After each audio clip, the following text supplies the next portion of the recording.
నేటిదిన వాక్య ధ్యానం కొరకు సామ్స్ 18th స్టాంజా 18వ కీర్తన 18వ చరణంలో రాయబడిన వాక్యాన్ని మనం చదువుకుందాం.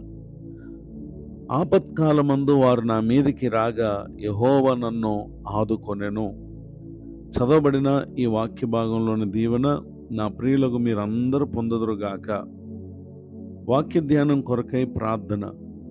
ప్రేమ కలిగిన మా తండ్రి, మాతో మాట్లాడే పరిశుద్ధాత్ముడా, నేడు చదవబడిన ఈ వాక్య భాగం ద్వారా మమ్మలను దర్శించి బలపరచుమని యేసుక్రీస్తు నామములో ప్రార్థిస్తున్నాను తండ్రి, ఆమేన్.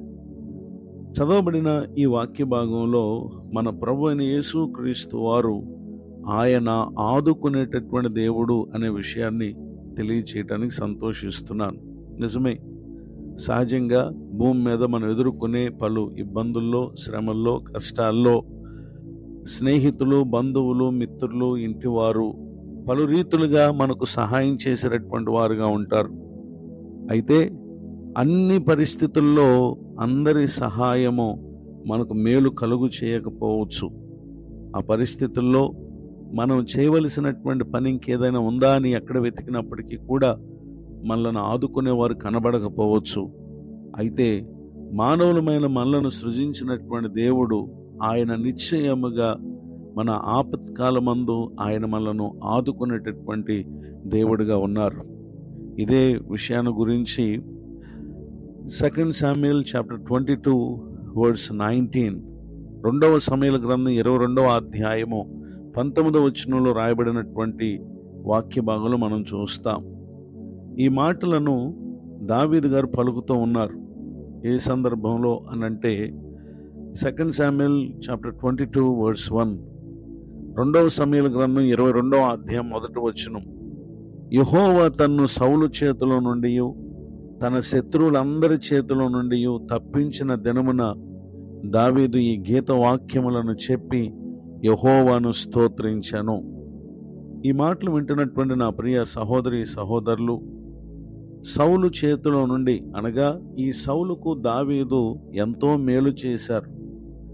రాజ్యం విషయంలో, తన వ్యక్తిగత స్థితిగతుల విషయంలో ఎంతో మేలు చేసినప్పటికీ సౌలు కూడా దావీదును అంతమొందించాలి అనేటటువంటి ప్రయత్నాలు ఎన్నో చేశారు.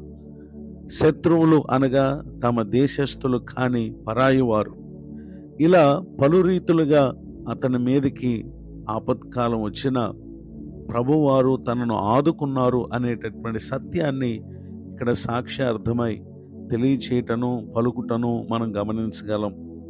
ఈ మాటలు వింటున్న నా ప్రియ సహోదరి సహోదరులు, మన జీవిత కాలమందు మనలను బాధ పెట్టేటటువంటి పరిస్థితులు 4 దిక్కుల నుండి 4 రకములుగా వచ్చిన ఆకాశమందు ఆసీనుడై ఉన్నటువంటి దేవుని వైపునకు మనం చూస్తే నిశ్చయముగా మన చుట్టూ ఉన్నటువంటి మనకు బాధ కలుగు చేసే పరిస్థితులన్నిటి నుండి ప్రభువారు ఆదుకుంటారు అనే విషయాన్ని తెలియచేయటానికి సంతోషిస్తూ, దుఃఖించక, అధైర్యపడక, కృంగిపోక, నిస్సహాయ స్థితితో నిరుత్సాహానికి గురి కాక ప్రభు వైపు చూడండి.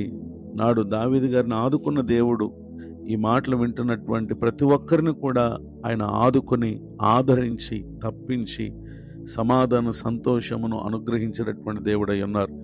ఇటు దీవెనలకు నా ప్రియులకు మీరు పాత్రులు కావాలని హృదయపూర్వకంగా ప్రార్థిస్తూ, కోరుతూ ఈ మాటలు ముగిస్తున్నాను. ప్రార్థన. ప్రేమ కలిగిన మా తండ్రి, మీకు వందనాలు.